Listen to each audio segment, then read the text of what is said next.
And I've said this a million times, it's soft because everybody's doing the same thing. Of all of your opinions, that take about it's all three-point shooting has spread for months. That's certainly, this is a scoring team, but they also give up a lot of points. From downtown. SGA, step back magic. RJ with 5 attempts and getting back to that baseline mid-range so smooth. I think the other side of it, though, I want to give credit to the guys that are still playing it the way we like. The type of player I want to be when it's all said and done, plays both sides of the floor. My favorite players have always done that, and that, to me, it comes with it. It comes with winning, it comes with championships. Thank you!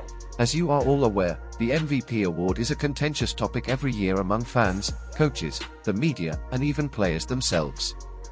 Over the last 6 years, Nicole Yick, who has won 3 of the previous 4, Jolin, who has 1, and Giannis, of course, who has 2, have dominated the MVP award. It is ironic that during the pack and space eras and the small ball era, the guys on MVP are all big men. For example, our last non-MVP was James Harden in 2018, and Russell Westbrook came before him in 2017, and this year's SGA is actually SGA.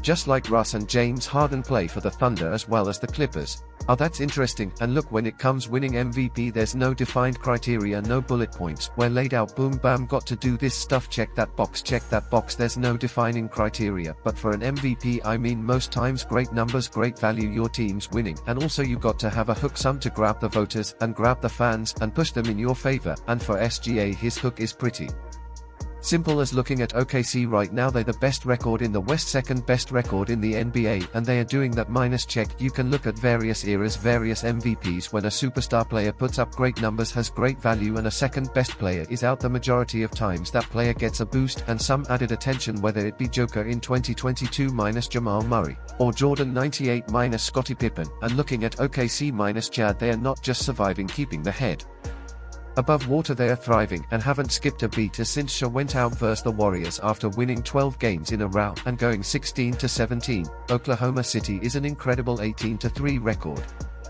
During that run, SJ scored 33 points per game on 5.8 rebounds and 5.5 assists.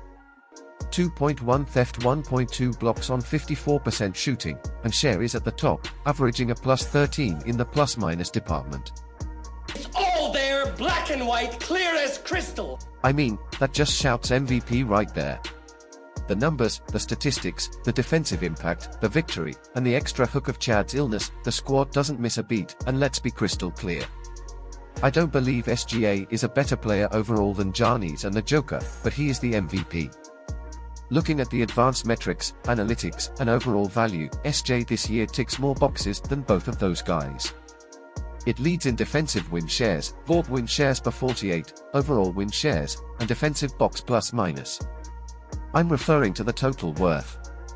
Advanced measurements, SJ is currently dominating the counting statistics.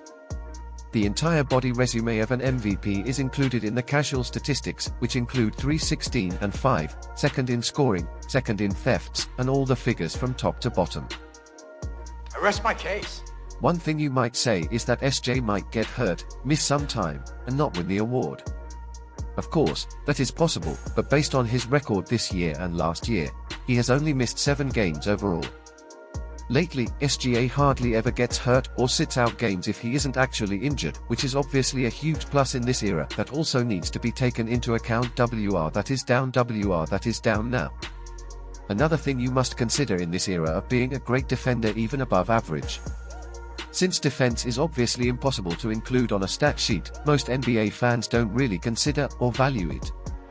Even with that said, SGA's offensive game among high guard scores among those still in the top 1%. Is he better than Lucas in terms of scoring? You might argue that Lucas has a higher overall score, but when it comes to the most elite guard scores, SJ stands out from the rest on defense as well. If you look at that list, you can see that SGA LaMelo is among the top volume guard scores. However, it's more of an eye test. Luka Fox, the top 7 players in guard scoring per game are Maxi Brunson, Dame, and SGA is an elite NBA player and a potential MVP because, in addition to being a better defender than those people, SJ is also a lot more efficient player. Taking all of that into consideration, SGA's scoring ability is also efficient, and the defense is a separator. More than halfway left to go in this fourth quarter. Edwards collects ball. Lost the dribble there. 2-on-1. Spencer.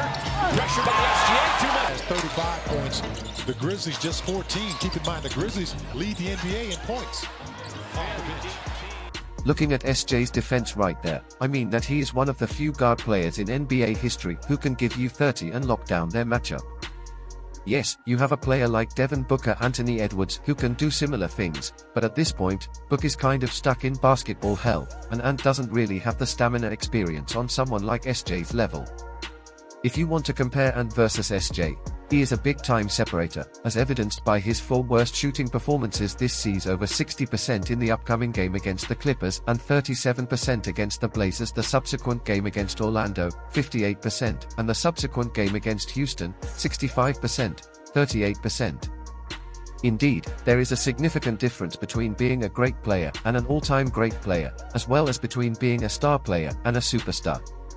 If you have an off night, a bad shooting night, how do you respond? Bounce back? Does it continue going for 2-3 games a week, maybe a month, or does it stop right then and there? For SJ thus far, it always stops after one bad game, and again talking being inconsistent during the 16-1 stretch minus Chet, only 1 game below 25 points, 3 games above 46 games, 35 plus points, and 4 games of 30 or more. The only time he failed to crack 25 points was versus the Hornets, and a blow-up victory when he shot 15 times. So once again a great 2A player who's consistent, always shows up, and he has a bad night, responds immediately. Most impressive. And one last thing I do want to say regarding Jay's scoring ability. I mean, this dude scores effortlessly with ease, just makes it look plain and simple. If you're a fan of guys like Kobe, a Jordan, a Kawhi, Kevin Durant, the guys, the mid-range kings, kind of the pull-up kings, someone like SGA, he must see TV as UN. Like a lot of superstar players, he not chucking threes. 247.